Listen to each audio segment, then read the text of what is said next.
Good morning, gentle people.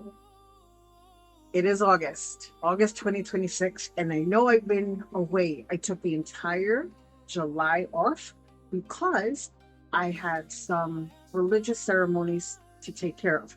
A lot of things related to my, as you could tell, I'm not in white, related to my year in white, to the ending of my year in white. So I took the entire July off.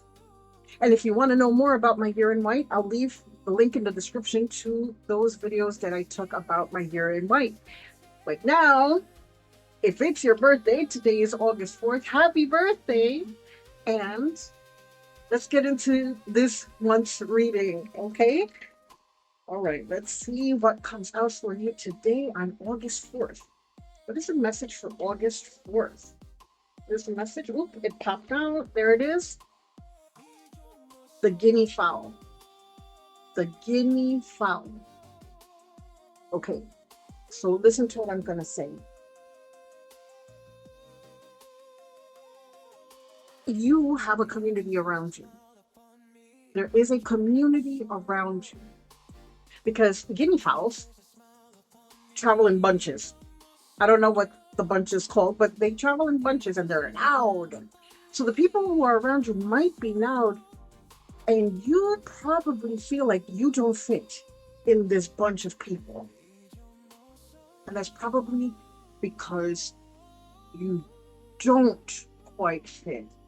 But not because you don't belong in that group, but because you weren't built, or you were not made, or you did not come here to be a follower in this group of people.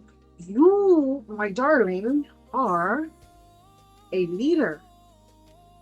You are a leader. You have leader thoughts. And so while these people are here talking in bunches, you're thinking, that's not how I would do it.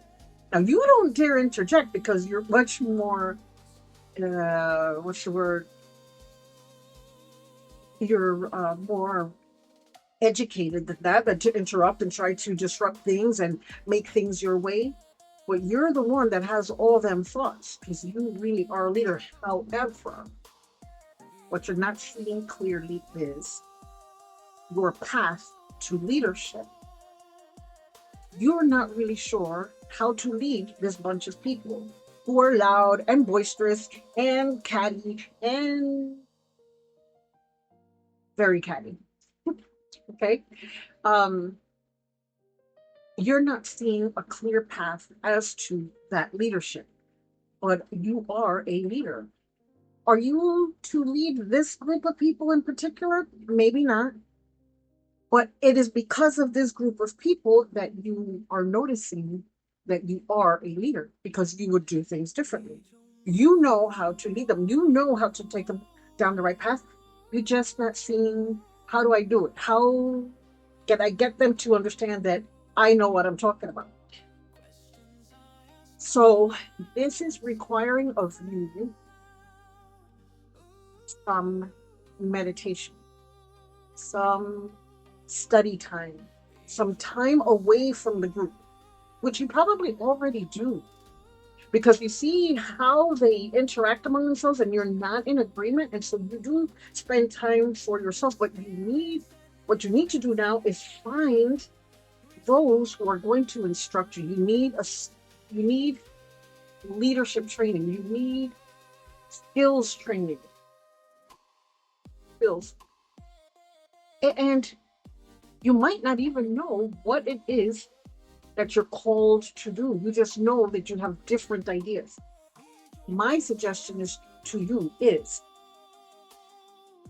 that you find a structured place to give you the discipline required and the parameters around which. Now, you know I talk spiritual. So spiritually, you probably need a spiritual leader.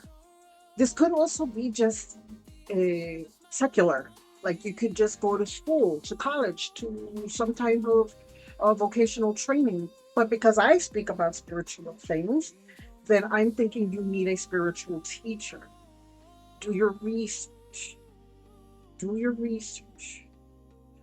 Go by what is trusted. Go by what is not what the mainstream is doing, because people who are true leaders don't really announce themselves. I'm talking about spiritual leaders. People who are true leaders don't really announce themselves. They might have a, hey, we do this, and hey, we're having that. But that's how you find the true people who are going to train you spiritually to become a leader, the leader that you are, or that you are destined to be.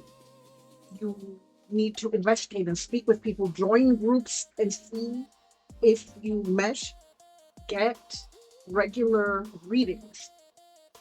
And I'm going to go further. I'm going to say that, uh, so two things I want to say. It's probably not just you, it's you and a close family member of yours who are both destined to work spirituality in one way or another. And I'm not prescribing a particular type of spirituality. That's on you. And that only comes out through divination. If you're supposed to practice Wicca, if you're supposed to practice paganism, if you're supposed to practice Buddhism, if you're supposed to practice Hinduism, if you're supposed to practice Ifa, if you're supposed to practice Orisha, those are all different paths that only come out through divination. So I can't tell you which one. This is something that comes out through divination. The other thing that I want to say is how to pin down the right teacher for you. I'm going to tell you. The more chaotic the person, the less that is the spiritual teacher for you. The spiritual teacher that you find should walk with poise, should speak calmly. And it's not that we can't have passion or be loud about a certain thing that impassions us. It's that the person conducts themselves. Their composure is calm. Their demeanor is put together. If they're all chaotic and all over the place and always making announcements and always making an ad for themselves, or everything is what do you call this? Content. That's not the teacher for you. Those are not just my opinions. It's the reading that's coming through today. The reading that's coming through today. That is how you find the spiritual teacher for you. That's today's message. I hope that it was hopeful in some way. Please walk in joy. Know that this place is sacred, divine, and special just because you're here. And I am honored that you spend time here with me. That's it.